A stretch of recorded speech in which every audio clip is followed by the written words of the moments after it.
ದಿನಾಂಕ 14/2/2026 ಪ್ರಾರ್ಥ ಮುರಳಿ ಆಪ್ತಾದ ಮಧುಬನ. ಮಧುರ ಮಕ್ಕಳೇ, ನೀವು ಸರ್ವೋತ್ತಮ ಸೌಭಾಗ್ಯಶಾಲಿ ಬ್ರಾಹ್ಮಣ ಕುಲಭೂಷಣರಾಗಿದ್ದೀರಿ. ನಿಮಗೆ ಸ್ವಯಂ ಭಗವಂತನೇ ಶುಭಾಶಯಗಳನ್ನು ನೀಡುತ್ತಾರೆ.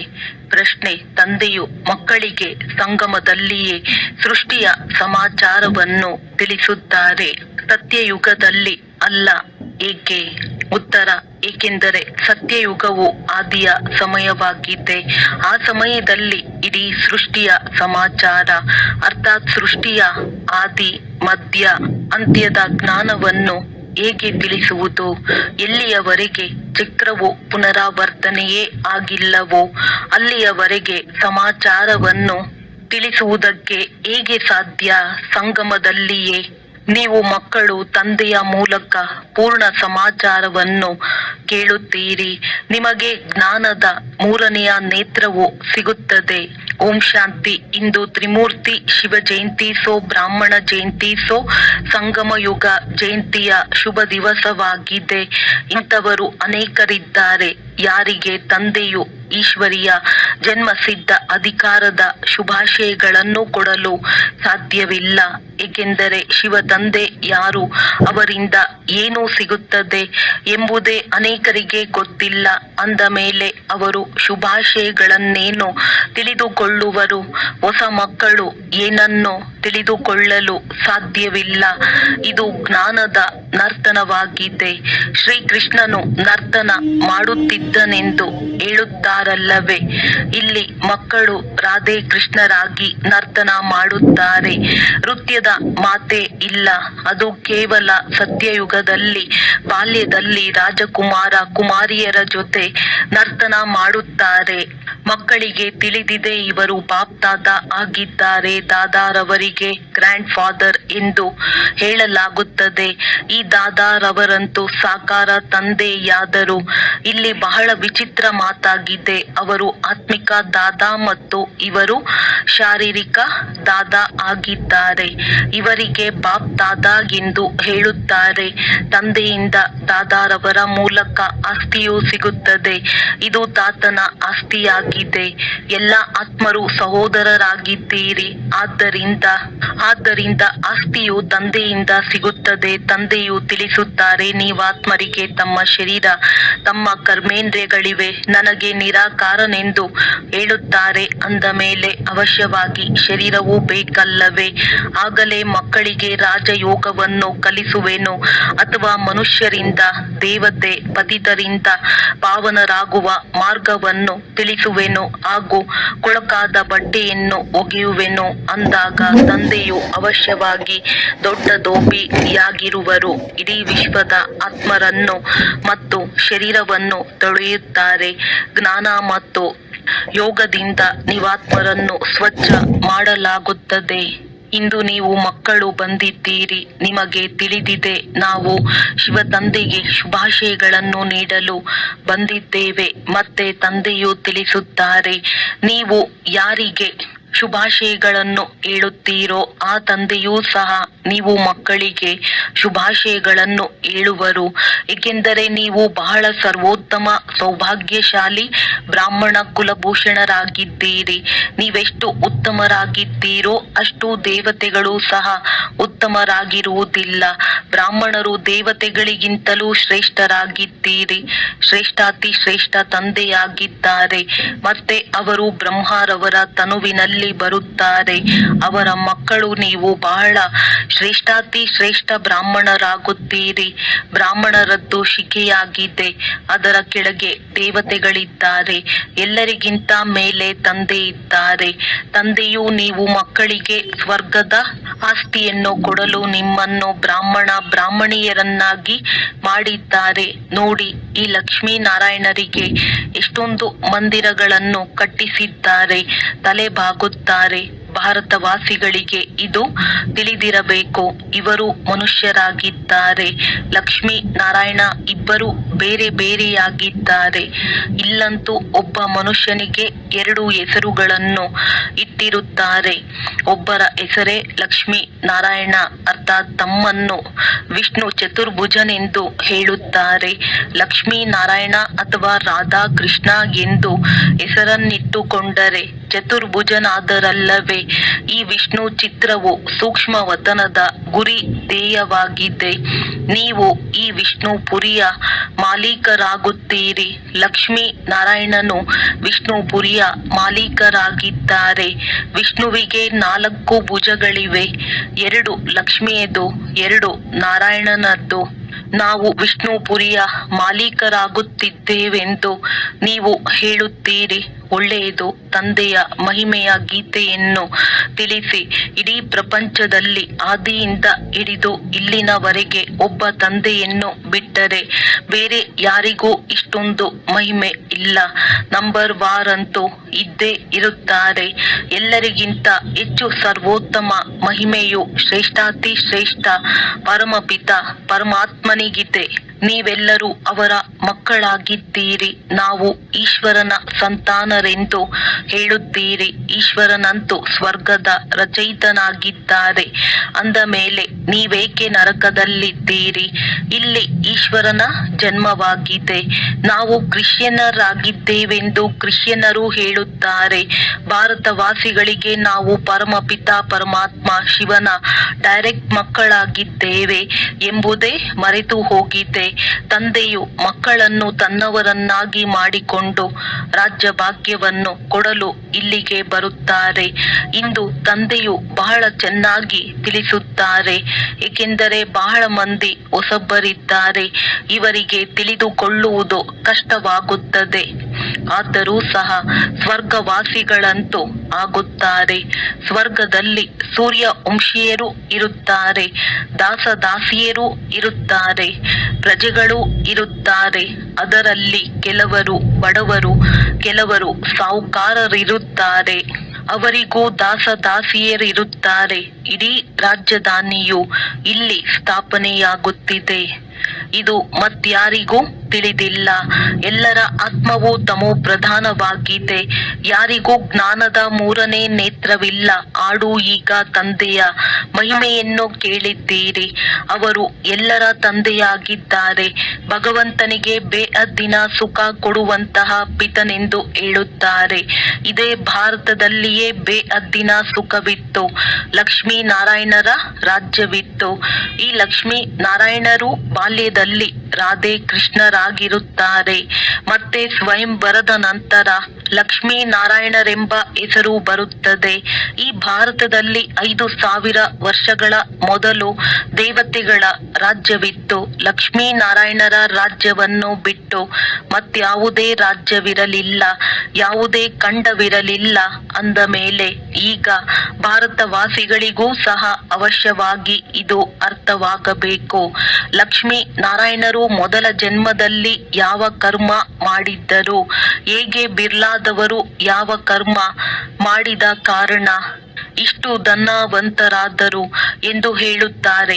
ಅವಶ್ಯವಾಗಿ ಮೊದಲ ಜನ್ಮದಲ್ಲಿ ದಾನ ಪುಣ್ಯವನ್ನು ಮಾಡಿರಬೇಕು. ಕೆಲವರ ಬಳಿ ಬಹಳಷ್ಟು ಹಣವಿದೆ, ಇನ್ನು ಕೆಲವರಿಗೆ ತಿನ್ನುವುದಕ್ಕೂ ಸಿಗುವುದಿಲ್ಲ, ಏಕೆಂದರೆ ಅಂತಹ ಕರ್ಮ ಮಾಡಿದ್ದಾರೆ. ಕರ್ಮಗಳನ್ನಂತೂ ನೀವು ಒಪ್ಪುತ್ತೀರಿ. ಕರ್ಮ ಅಕರ್ಮ ವಿಕರ್ಮದ ಗತಿಯನ್ನು ಗೀತೆಯ ಭಗವಂತನು ತಿಳಿಸಿದ್ದರು. ಯಾರ ಮಹಿಮೆಯನ್ನು ನೀವೀಗ ಕೇಳಿದ್ದೀರಿ. ಶಿವ ಭಗವಂತನು ಒಬ್ಬರೇ ಆಗಿದ್ದಾರೆ. ಮನುಷ್ಯರಿಗೆ ಭಗವಂತನೆಂದು ಹೇಳುವುದಿಲ್ಲ. ಈಗ ತಂದೆಯು ಎಲ್ಲಿ ಬಂದಿದ್ದಾರೆ ತಿಳಿಸುತ್ತಾರೆ. ಸನ್ಮುಖದಲ್ಲಿ ಮಹಾಭಾರತ ಯುದ್ಧವೂ ನಿಂತಿದೆ. ಆದ್ದರಿಂದ ಮಧುರಾತಿ ಮಧುರ ತಂದೆಯೂ ತಿಳಿಸುತ್ತಾರೆ. ಇವರನ್ನು ದುಃಖದಲ್ಲಿ ಎಲ್ಲರೂ ನೆನಪು ಮಾಡುತ್ತಾರೆ, ದುಃಖದಲ್ಲಿ ಎಲ್ಲರೂ ಸ್ಮರಣೆ ಮಾಡುವರು. ಸುಖದಲ್ಲಿ ಯಾರೂ ಇಲ್ಲ ಶಿವ ತಂದೆಯನ್ನು ದುಃಖದಲ್ಲಿ ಎಲ್ಲರೂ ಸ್ಮರಣೆ ಮಾಡುತ್ತಾರೆ. ಸುಖದಲ್ಲಿ ಮಾಡುವುದಿಲ್ಲ. ಸ್ವರ್ಗದಲ್ಲಂತೂ ದುಃಖವಿರಲಿಲ್ಲ. ಅಲ್ಲಿ ತಂದೆಯಿಂದ ಪಡೆದ ಆಸ್ತಿ ಇತ್ತು. 5,000 ವರ್ಷಗಳ ಮೊದಲು ಶಿವ ತಂದೆಯು ಬಂದಾಗ ಭಾರತವನ್ನು ಸ್ವರ್ಗವನ್ನಾಗಿ ಮಾಡಿದ್ದರು. ಈಗ ನರಕವಾಗಿದೆ. ಪುನಃ ಸ್ವರ್ಗವನ್ನಾಗಿ ಮಾಡಲು ತಂದೆಯು ಬಂದಿದ್ದಾರೆ. ಪ್ರಪಂಚದವರಿಗಂತೂ ಏನೂ ತಿಳಿದಿಲ್ಲ. ನಾವೆಲ್ಲರೂ ಅಂಧರಾಗಿದ್ದೇವೆ. ಅಂಧರಿಗೆ ಊರುಗೋಲಾಗಿರುವ ಪ್ರಭುವೇ ಬನ್ನಿ, ಬಂದು ನಮಗೆ ಕಣ್ಣುಗಳನ್ನು ಪ್ರದಾನಿಸಿ ಎಂದು ಹೇಳುತ್ತಾರೆ. ಈಗ ನೀವು ಮಕ್ಕಳಿಗೆ ಜ್ಞಾನದ 3ನೇ ನೇತ್ರವು ಸಿಕ್ಕಿದೆ. ಎಲ್ಲಿ ನಾವಾತ್ಮರು ಇರುತ್ತೇವೆಯೋ ಅದು ಶಾಂತಿಧಾಮವಾಗಿದೆ. ತಂದೆಯು ಅಲ್ಲಿರುತ್ತಾರೆ. ನೀವಾತ್ಮರು ಮತ್ತು ನಾನು ಅಲ್ಲಿರುತ್ತೇವೆ. ಇವರ ಆತ್ಮನಿಗೆ ತಂದೆಯು ತಿಳಿಸುತ್ತಾರೆ, ನೀವೆಲ್ಲ ಆತ್ಮರ ತಂದೆಯಾದ ನಾನು ಪರಂಧಾಮದಲ್ಲಿರುತ್ತೇನೆ. ನೀವು ಪುನರ್ಜನ್ಮದ ಪಾತ್ರವನ್ನು ಅಭಿನಯಿಸುತ್ತೀರಿ. ನಾನು ಅಭಿನಯಿಸುವುದಿಲ್ಲ. ನೀವು ವಿಶ್ವದ ಮಾಲೀಕರಾಗುತ್ತೀರಿ. ನಾನಾಗುವುದಿಲ್ಲ. ನೀವು 84 ಜನ್ಮಗಳನ್ನು ತೆಗೆದುಕೊಳ್ಳಬೇಕಾಗುತ್ತದೆ.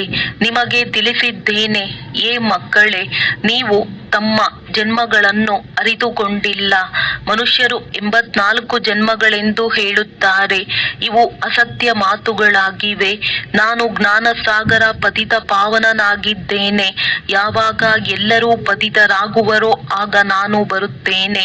ಬಂದು ಸೃಷ್ಟಿಯ ಆದಿ ಮಧ್ಯ ಅಂತ್ಯದ ರಹಸ್ಯವನ್ನು ತಿಳಿಸಿ ತ್ರಿಕಾಲದರ್ಶಿಗಳನ್ನಾಗಿ ಮಾಡುತ್ತೇನೆ. ಮೊಟ್ಟ ಮೊದಲು ಮನುಷ್ಯರನ್ನು ಹೇಗೆ ರಚಿಸಿದರು, ಭಗವಂತನು ಸೃಷ್ಟಿಯನ್ನು ಹೇಗೆ ರಚಿಸಿದರು ಎಂದು ಅನೇಕರು ಕೇಳುತ್ತಾರೆ. ಶಾಸ್ತ್ರದಲ್ಲಿಯೂ ತೋರಿಸುತ್ತಾರೆ. ಪ್ರಳಯವಾಯಿತು. ನಂತರ ಕೃಷ್ಣನು ಸಾಗರದ ಆಲದ ಎಲೆಯ ಮೇಲೆ ತೇಲಿ ಬಂದನು. ಆದರೆ ತಂದೆಯು ತಿಳಿಸುತ್ತಾರೆ, ಇಂತಹ ಯಾವುದೇ ಮಾತಿಲ್ಲ. ಇದು ಬೇಹದ್ದಿನ ನಾಟಕವಾಗಿದೆ. ಸತ್ಯ ತ್ರೇತ ಯುಗವು ದಿನವಾಗಿದೆ. ದ್ವಾಪರ ಕಲಿಯುಗವು ರಾತ್ರಿಯಾಗಿದೆ. ಮಕ್ಕಳು ತಂದೆಗೆ ಶುಭಾಶಯಗಳನ್ನು ತಿಳಿಸುತ್ತಾರೆ. ತಂದೆಯು ಹೇಳುತ್ತಾರೆ, ತತತ್ವಂ. ನೀವು ಸಹ 100% ದೌರ್ಭಾಗ್ಯಶಾಲಿಗಳಿಂದ 100% ಸೌಭಾಗ್ಯಶಾಲಿಗಳಾಗುತ್ತೀರಿ. ನೀವು ಭಾರತವಾಸಿಗಳೇ ಆ ರೀತಿ ಆಗಿದ್ದೀರಿ. ಆದರೆ ನಿಮಗೆ ತಿಳಿದಿಲ್ಲ. ತಂದೆಯು ಬಂದು ತಿಳಿಸುತ್ತಾರೆ, ನೀವು ತಮ್ಮ ಜನ್ಮಗಳನ್ನು ಅರಿತುಕೊಂಡಿಲ್ಲ. ನಾನು ಬಂದು ತಿಳಿಸುತ್ತೇನೆ, ನೀವು 84 ಜನ್ಮಗಳನ್ನು ತೆಗೆದುಕೊಂಡಿದ್ದೀರಿ. ತಂದೆಯು ನಿಮಗೆ ಸಂಗಮದಲ್ಲಿ ಇಡೀ ಸೃಷ್ಟಿಯ ಸಮಾಚಾರವನ್ನು ತಿಳಿಸುತ್ತಾರೆ. ಸತ್ಯಯುಗದಲ್ಲಿ ತಿಳಿಸುವುದಿಲ್ಲ. ಯಾವ ಸಮಯದಲ್ಲಿ ಇನ್ನೂ ಸೃಷ್ಟಿಯ ಆದಿ ಮಧ್ಯ ಅಂತ್ಯವೇ ಮುಗಿಯಲಿಲ್ಲವೋ ಅದರ ಸಮಾಚಾರವನ್ನು ಹೇಗೆ ತಿಳಿಸುವುದು? ನಾನು ಕಲ್ಪದ ಸಂಗಮ ಯುಗದಲ್ಲಿ ಬರುತ್ತೇನೆ. ಶಾಸ್ತ್ರಗಳಲ್ಲಿ ಯುಗೆ ಯುಗೆ ಎಂದು ಬರೆದು ಬಿಟ್ಟಿದ್ದಾರೆ. ಕೃಷ್ಣ ಭಗವಾನು ವಾಚವೆಂದು ಗೀತೆಯಲ್ಲಿ ಬರೆದಿದ್ದಾರೆ. ಎಲ್ಲ ಧರ್ಮದವರು ಕೃಷ್ಣನಿಗೆ ಭಗವಂತನೆಂದು ಒಪ್ಪುವುದಿಲ್ಲ. ಭಗವಂತನು ನಿರಾಕಾರನಲ್ಲವೇ? ಅವರು ಎಲ್ಲ ಆತ್ಮರ ತಂದೆಯಾಗಿದ್ದಾರೆ. ತಂದೆಯಿಂದ ಆಸ್ತಿಯು ಸಿಗುತ್ತದೆ. ನೀವೆಲ್ಲ ಆತ್ಮರು ಸಹೋದರರಾಗಿದ್ದೀರಿ. ಪರಮಾತ್ಮನಿಗೆ ಸರ್ವವ್ಯಾಪಿ ಎಂದು ಹೇಳುವುದಾದರೆ ವಿಶ್ವ ಪಿತೃತ್ವವಾಗಿ ಬಿಡುತ್ತದೆ. ತಂದೆಗೆ ಎಂದಾದರೂ ಆಸ್ತಿಯು ಸಿಗುತ್ತದೆಯೇ? ಆಸ್ತಿಯು ಮಕ್ಕಳಿಗೆ ಸಿಗುತ್ತದೆ. ನೀವಾತ್ಮರೆಲ್ಲರೂ ಮಕ್ಕಳಾಗಿದ್ದೀರಿ. ಅಂದ ಮೇಲೆ ತಂದೆಯ ಆಸ್ತಿಯು ಖಂಡಿತ ಬೇಕು. ಲೌಕಿಕ ಆಸ್ತಿಯಿಂದ ನೀವು ಖುಷಿಯಾಗುವುದಿಲ್ಲ. ಆದ್ದರಿಂದಲೇ ಕರೆಯುತ್ತೀರಿ, ಬಾಬಾ ನಿಮ್ಮ ಕೃಪೆಯಿಂದ ಅಪಾರ ಸುಖವು ಸಿಕ್ಕಿತು ಎಂದು. ಈಗ ಪುನಃ ರಾವಣನ ಮೂಲಕ ದುಃಖ ಸಿಗುವುದರಿಂದ ನೀವು ಕೂಗಲಾರಂಭಿಸುತ್ತೀರಿ. ಎಲ್ಲ ಆತ್ಮರು ಕರೆಯುತ್ತಾರೆ, ಏಕೆಂದರೆ ದುಃಖವಿದೆ. ಆದ್ದರಿಂದ ಬಾಬಾ ಬಂದು ಸುಖವನ್ನು ಕೊಡಿ ಎಂದು ನೆನಪು ಮಾಡುತ್ತಾರೆ. ನೀವೀಗ ಈ ಜ್ಞಾನದಿಂದ ಸ್ವರ್ಗದ ಮಾಲೀಕರಾಗುತ್ತೀರಿ. ನಿಮ್ಮ ಸದ್ಗತಿಯಾಗುತ್ತದೆ. ಆದ್ದರಿಂದ ಸರ್ವರ ಸದ್ಗತಿದಾತನು ಒಬ್ಬ ತಂದೆಯಾಗಿದ್ದಾರೆ ಎಂದು ಗಾಯನವಿದೆ. ಈಗ ಎಲ್ಲರೂ ದುರ್ಗತಿಯಲ್ಲಿದ್ದಾರೆ. ಮತ್ತೆ ಸರ್ವರ ಸದ್ಗತಿಯಾಗುತ್ತಾರೆ. ಹೇಳಲಾಗುತ್ತದೆ. ಲಕ್ಷ್ಮೀನಾರಾಯಣರಿದ್ದಾಗ ನೀವು ಸ್ವರ್ಗದಲ್ಲಿದ್ದೀರಿ, ಉಳಿದೆಲ್ಲರೂ ಮುಕ್ತಿಧಾಮದಲ್ಲಿದ್ದರು. ನಾವೀಗ ತಂದೆಯ ಮೂಲಕ ರಾಜಯೋಗವನ್ನು ಕಲಿಯುತ್ತೇವೆ. ತಂದೆಯು ತಿಳಿಸುತ್ತಾರೆ, ಕಲ್ಪದ ಸಂಗಮಯುಗದಲ್ಲಿ ನಾನು ನಿಮಗೆ ಬೋಧಿಸುತ್ತೇನೆ, ಮನುಷ್ಯರಿಂದ ದೇವತೆಗಳನ್ನಾಗಿ ಮಾಡುತ್ತೇನೆ. ಈಗ ನೀವು ಮಕ್ಕಳಿಗೆ ಇಡೀ ರಹಸ್ಯವನ್ನು ತಿಳಿಸುತ್ತೇನೆ. ಶಿವರಾತ್ರಿಯು ಯಾವಾಗ ಆಯಿತು? ಇದು ತಿಳಿದಿರಬೇಕಲ್ಲವೇ? ಏನಾಯಿತು?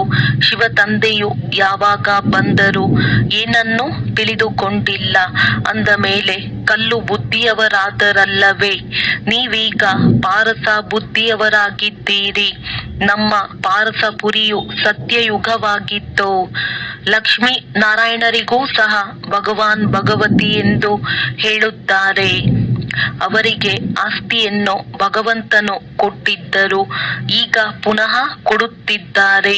ನಿಮ್ಮನ್ನು ಪುನಃ ಭಗವಾನ್ ಭಗವತಿಯನ್ನಾಗಿ ಮಾಡುತ್ತಿದ್ದಾರೆ. ಈಗ ನಿಮ್ಮದು ಇದು ಬಹಳ ಜನ್ಮಗಳ ಅಂತಿಮ ಜನ್ಮವಾಗಿದೆ. ತಂದೆಯು ತಿಳಿಸುತ್ತಾರೆ, ವಿನಾಶವು ಸನ್ಮುಖದಲ್ಲಿ ನಿಂತಿದೆ. ಇದಕ್ಕೆ ರುದ್ರ ಜ್ಞಾನ ಯಜ್ಞವೆಂದು ಹೇಳಲಾಗುತ್ತದೆ. ಅವೆಲ್ಲವೂ ಸ್ಥೂಲ ಯಜ್ಞಗಳಾಗಿರುತ್ತವೆ. ಇದು ಜ್ಞಾನದ ಮಾತಾಗಿದೆ.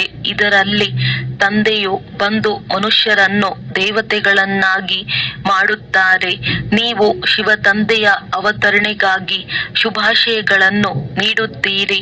ಮತ್ತೆ ತಂದೆಯು ಹೇಳುತ್ತಾರೆ, ಮಕ್ಕಳೇ, ನಾನೊಬ್ಬನೇ ಬರುತ್ತೇನೆಯೇ?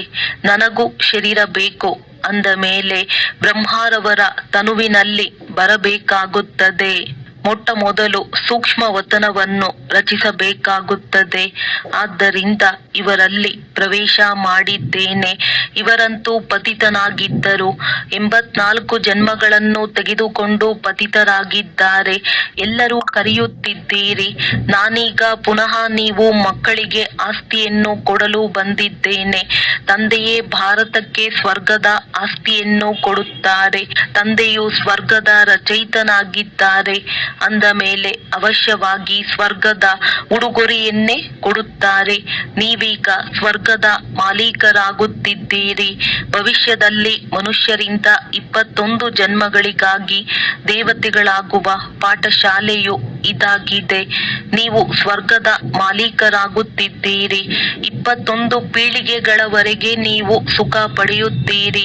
ಅಲ್ಲಿ ಅಕಾಲ ಮೃತ್ಯುವೆಂದು ಆಗುವುದಿಲ್ಲ.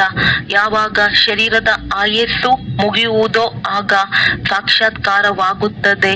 ಸರ್ಪದಂತೆ ಒಂದು ಶರೀರವನ್ನು ಬಿಟ್ಟು ಇನ್ನೊಂದನ್ನು ತೆಗೆದುಕೊಳ್ಳುತ್ತಾರೆ. ಈಗ ನೀವು ಮಕ್ಕಳು ತಂದೆಗೆ ಶುಭಾಶಯಗಳನ್ನು ತಿಳಿಸುತ್ತೀರಿ. ಮತ್ತೆ ತಂದೆಯು ನಿಮಗೆ ಶುಭಾಶಯಗಳನ್ನು ತಿಳಿಸುತ್ತಾರೆ. ನೀವೀಗ ದೌರ್ಭಾಗ್ಯಶಾಲಿಗಳಿಂದ ಸೌಭಾಗ್ಯಶಾಲಿಗಳಾಗುತ್ತಿದ್ದೀರಿ. ಪತಿತ ಮನುಷ್ಯರಿಂದ ಪಾವನ ದೇವತೆಗಳಾಗುತ್ತೀರಿ. ಚಕ್ರವು ಸುತ್ತುತ್ತದೆ. ಇದನ್ನೇ ನೀವು ಮಕ್ಕಳು ತಿಳಿಸಬೇಕಾಗಿದೆ. ಮತ್ತೆ ಈ ಜ್ಞಾನವು ಪ್ರಾಯಲೋಪವಾಗಿ ಬಿಡುತ್ತದೆ. ಸತ್ಯಯುಗದಲ್ಲಿ ಜ್ಞಾನದ ಅವಶ್ಯಕತೆ ಇರುವುದಿಲ್ಲ. ನೀವೀಗ ದುರ್ಗತಿಯಲ್ಲಿದ್ದೀರಿ.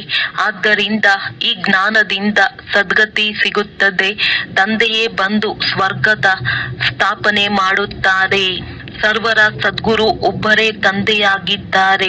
ಬಾಕಿ ಭಕ್ತಿ ಮಾರ್ಗದ ಕರ್ಮಕಾಂಡದಿಂದ ಯಾರ ಸದ್ಗತಿಯೂ ಆಗುವುದಿಲ್ಲ. ಎಲ್ಲರೂ ಏಣಿಯನ್ನು ಕೆಳಗಿಳಿಯಲೇಬೇಕಾಗಿದೆ. ಭಾರತವು ಸತೋ ಪ್ರಧಾನವಾಗಿತ್ತು. ನಂತರ 84 ಜನ್ಮಗಳನ್ನು ತೆಗೆದುಕೊಳ್ಳಬೇಕಾಯಿತು. ಈಗ ಪುನಃ ನೀವು ಮೇಲೇರಬೇಕಾಗಿದೆ. ತಮ್ಮ ಮನೆಯಾದ ಮುಕ್ತಿಧಾಮಕ್ಕೆ ಹೋಗಬೇಕಾಗಿದೆ. ಈಗ ನಾಟಕವು ಪೂರ್ಣವಾಗುತ್ತದೆ. ಈ ಹಳೆಯ ಪ್ರಪಂಚವು ಸಮಾಪ್ತಿಯಾಗಿ ಬಿಡುವುದು. ಭಾರತಕ್ಕೆ ಅವಿನಾಶಿ ಖಂಡವೆಂದು ಹೇಳಲಾಗುತ್ತದೆ. ತಂದೆಯ ಜನ್ಮಸ್ಥಾನವೆಂದು ಸಮಾಪ್ತಿಯಾಗುವುದಿಲ್ಲ. ನೀವು ಶಾಂತಿಧಾಮದಲ್ಲಿ ಹೋಗಿ ಮತ್ತೆ ಬರುತ್ತೀರಿ. ಬಂದು ರಾಜ್ಯ ಮಾಡುತ್ತೀರಿ. ಪಾವನ ಮತ್ತು ಪತಿತರು ಭಾರತದಲ್ಲಿಯೇ ಆಗುತ್ತಾರೆ. 84 ಜನ್ಮಗಳನ್ನು ತೆಗೆದುಕೊಳ್ಳುತ್ತಾ ಪತಿತರಾಗಿದ್ದೀರಿ. ಯೋಗಿಗಳಿಂದ ಭೋಗಿಗಳಾಗಿದ್ದೀರಿ. ಇದು ರೌರವ ನರಕವಾಗಿದೆ. ಮಹಾನ್ ದುಃಖದ ಸಮಯವಾಗಿದೆ. ಈಗಂತೂ ಬಹಳ ದುಃಖವು ಬರುವುದಿದೆ.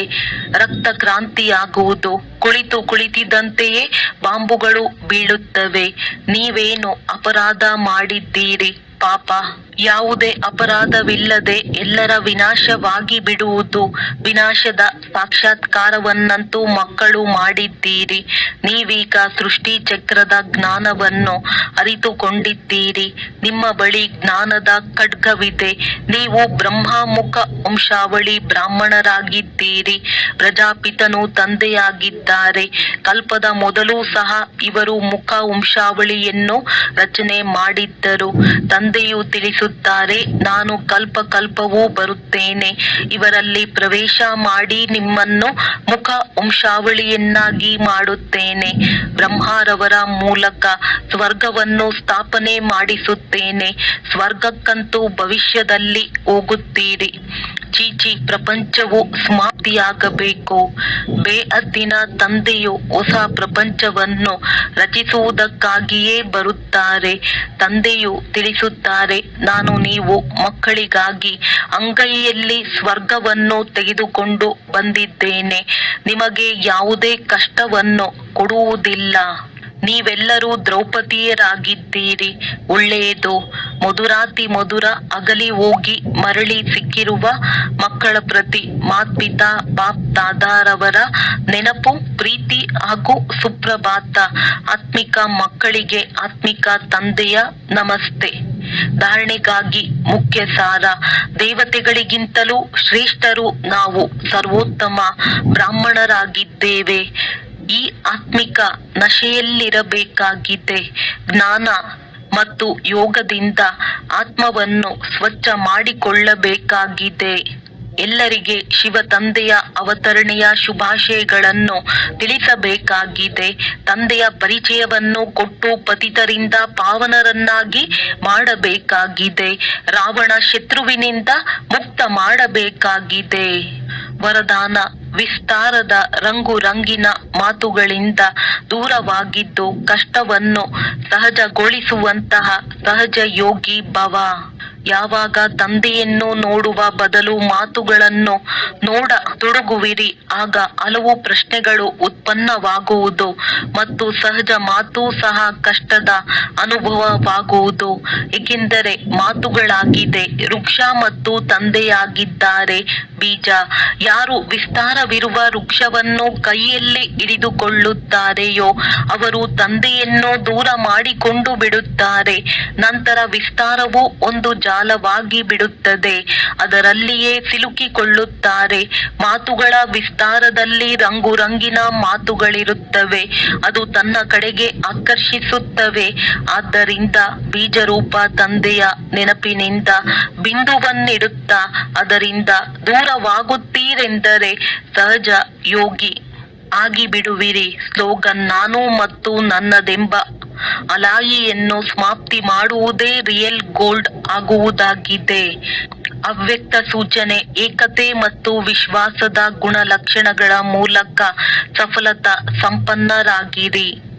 ಈಗ ಎಲ್ಲರೂ ಸೇರಿ ಏಕಮತರಾಗಿ ಸೇವೆಯ ಯಾವುದೇ ಕಾರ್ಯವನ್ನು ವಿಜೃಂಭಣೆಯಿಂದ ಮುಂದುವರೆಸಿ.